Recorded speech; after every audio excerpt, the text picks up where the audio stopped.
Anyway, if you could find any of these like mid-90s, late 80s Chevy, GMC trucks, four-wheel drive, two-wheel drive, whatever they are, and they're not rusted out, well, sadly up in New York where I came from they were. This one only had a little bit of rust. The frame's clean. They're so cheap to fix and so reliable. And the thing, I'll tell you, this truck in low range, when I put it in low, as a granny gear, you got to try to get a manual tranny if you can. Don't get the automatic. Don't get a big motor anyway. This one has a 4.3, believe it or not, which is rare. V6. It doesn't have super power, but it pulls stuff around, okay? Not like a hot rod. But when I put this thing in low, in four-wheel drive, I could idle, and I'm not exaggerating. I could let the clutch out, and it goes straight up these hills, towing that machine right there, which weighs like 3,000, maybe close to 3,000, a stump grinder. It goes up these hills, and it does not spin, and it doesn't stall. You don't have to touch the gas pedal. It's like a bulldozer.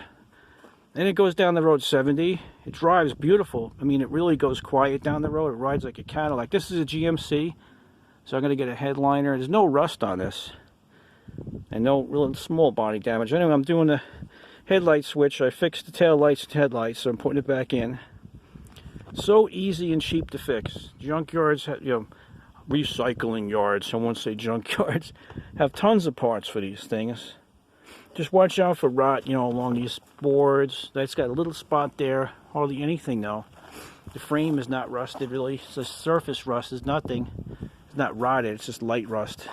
I got this truck for like $500. I think it was $600. The windshield and the engine went on fire, believe it or not. The throttle body distributor was melted.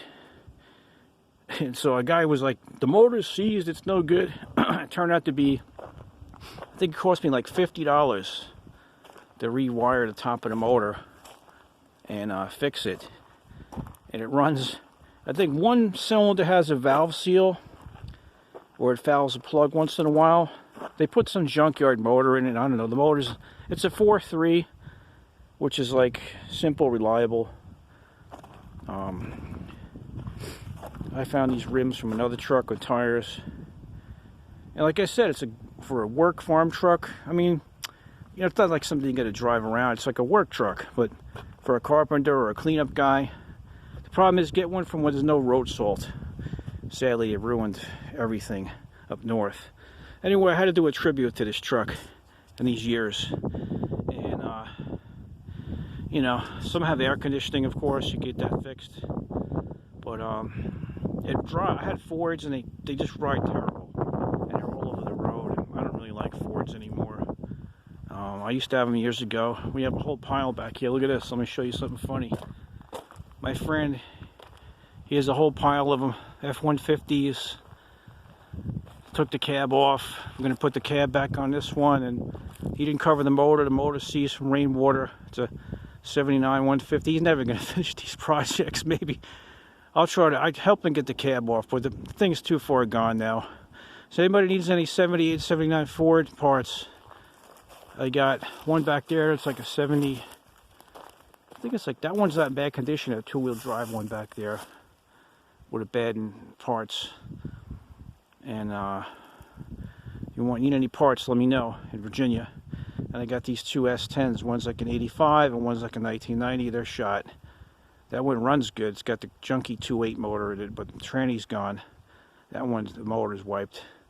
I just want to get rid of this stuff, man. I don't like junk trucks too much. This one here was a cool frame running, and a tree fell on his 78. Sad. It crushed the upper part of the cab and ruined his truck. But he's got like 3 of these F-150s. We've got one running beautiful, and then it broke right behind the leaf spring where that arm connects to on the front wheel. The frame broke in half. This one has the open channel frame. The newer F-150's got a box. We got the whole truck done, and it broke in half because it was probably from up north, and you can't weld it because there's no metal left. And then he's got another one with an EFI motor that no one can get it to run right. They've changed everything on this motor, and it bogs and stalls, and I don't know. Keep the Fords, man. In the old days they weren't bad, but not anymore. Anyway, peace out.